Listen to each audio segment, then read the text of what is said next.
Kisah hikmah, seorang pezina yang mendapatkan pembelaan dari Rasulullah Shallallahu Alaihi Wasallam. Pembelaan seperti apa itu?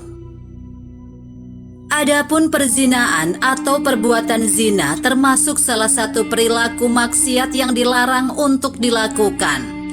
Jika pelaku zina adalah orang yang sudah menikah, bisa jadi hukuman yang diberikan adalah rajam. Sedangkan bagi yang belum menikah adalah pukulan cambuk. Bagi orang yang melakukan perzinaan, selain mendapatkan balasan dosa dan hukuman rajam atau cambuk, juga bisa mendapat hukuman sosial alias dicemooh oleh masyarakat. Walaupun begitu, ternyata terdapat sebuah kisah yang menceritakan bagaimana seorang pezina dari kalangan sahabat yang mendapat pembelaan dari Rasulullah Shallallahu Alaihi Wasallam. Seperti apa pembelaan yang Rasulullah Shallallahu Alaihi Wasallam berikan kepada para pezina? Kisah berzina yang dibela oleh Rasulullah Shallallahu Alaihi Wasallam dalam kali ini merupakan kasus perzinaan yang pernah dilakukan oleh salah satu sahabat Rasulullah Shallallahu Alaihi Wasallam. Berita ini pun mengejutkan banyak orang karena sahabat tersebut sudah menikah dan dia adalah Ma'is bin Malik. Pengakuan itu dilakukan agar benar-benar mendapat ampunan dari Allah Subhanahu wa Ta'ala. Rasulullah Shallallahu Alaihi Wasallam sempat kaget dengan pengakuan yang dibuat oleh Ma'is bin Malik di depan beliau dan di depan para sahabat yang lain. Namun Ma'is dengan sungguh-sungguh mengatakan kalau dia telah berzina.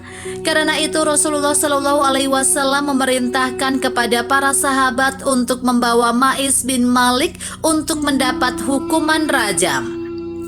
Setelah pengakuan Ma'is, para sahabat ada yang mencela perbuatannya, tapi sebagian lagi memuji keberanian Ma'is telah mengakui perbuatannya. Bagi yang mencela Ma'is, Rasulullah Shallallahu Alaihi Wasallam pun mendatangi mereka dan meminta agar Ma'is dimaafkan. Rasulullah Shallallahu Alaihi Wasallam bersabda, tidak ada pertaubatan yang lebih baik dari taubatnya Ma'is. Seandainya taubatnya digunakan untuk seluruh penduduk Madinah, niscaya itu sudah mencukupi. Hadis riwayat Bukhari, Muslim, Abu Dawud, dan Ibnu Majah. Kasus perzinaan yang pelakunya dibela oleh Rasulullah Shallallahu Alaihi Wasallam tidak hanya sekali. Ternyata ada kasus lain yang hampir sama dengan kisah tersebut. Suatu saat datanglah seorang perempuan mendatangi Rasulullah Shallallahu Alaihi Wasallam dan mengaku bahwa dia telah berzina, dan cerita ini dijelaskan dalam kitab Ihya Ulumuddin. Setelah mendengar pengakuan itu, Rasulullah Shallallahu Alaihi Wasallam mengabaikan wanita itu, bahkan menolak pengakuannya. Keesokan harinya sang wanita kembali menemui Rasulullah Shallallahu Alaihi Wasallam dan mengatakan hal yang sama. Bahkan perempuan itu mengaku bahwa dia sedang mengandung anak dari hasil perzinaan itu. Mendengar pengakuan itu, Rasulullah Shallallahu Alaihi Wasallam menyuruh perempuan yang telah hamil itu bertaubat dan kembali ke rumahnya. Saran Rasulullah Shallallahu Alaihi Wasallam pun dilakukan dan singkat cerita anak itu pun lahir. Tibalah masa anak itu disapih, lalu perempuan itu pun kembali datang kepada Rasulullah Shallallahu Alaihi Wasallam.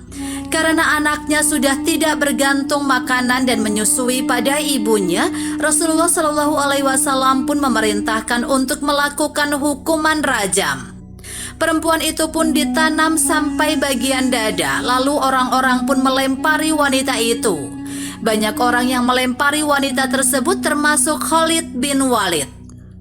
Saat Khalid bin Walid melempari batu, terpeciklah darah perempuan itu dan mengenainya. Saat itu pula Khalid memaki perempuan itu. Namun kata Rasulullah Shallallahu Alaihi Wasallam menasehati Khalid untuk tidak melakukan hal semacam itu. Sebab taubat perempuan yang telah berzina itu adalah taubat yang sungguh-sungguh. Dan akhirnya wanita itu pun meninggal dan jenazahnya pun diperintahkan untuk diurus sebagaimana mestinya. Kisah Rasulullah Shallallahu Alaihi Wasallam yang membela seorang pezina memberikan hikmah kepada kita semua bahwa Nabi Muhammad Shallallahu Alaihi Wasallam melarang untuk mencaci maki, menghina ataupun berkata kotor kepada mereka meskipun mereka adalah pendosa.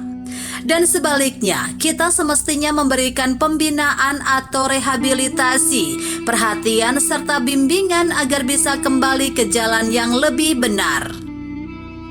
Islam sebenarnya menawarkan salah satu cara untuk menghindari zina, yaitu berpuasa atau menikah. Rasulullah Shallallahu Alaihi Wasallam pernah bersabda, "Wahai para pemuda, siapa saja di antara kalian yang sudah mampu ba'at atau menikah, maka menikahlah. Sebab menikah itu lebih mampu menundukkan atau menjaga pandangan dan memelihara kemaluan. Namun siapa saja yang tidak mampu maka sebaiknya dia berpuasa. Sebab puasa adalah penekan nafsu syahwat baginya." Hadis riwayat Muslim. Adapun zina adalah perbuatan yang sangat merugikan. Pelakunya dapat ancaman neraka di akhirat dan juga dihukum di dunia bahkan sampai mati. Tetapi walaupun dosanya besar, Allah Subhanahu wa Ta'ala menyediakan pengampunan bagi yang sungguh-sungguh bertobat.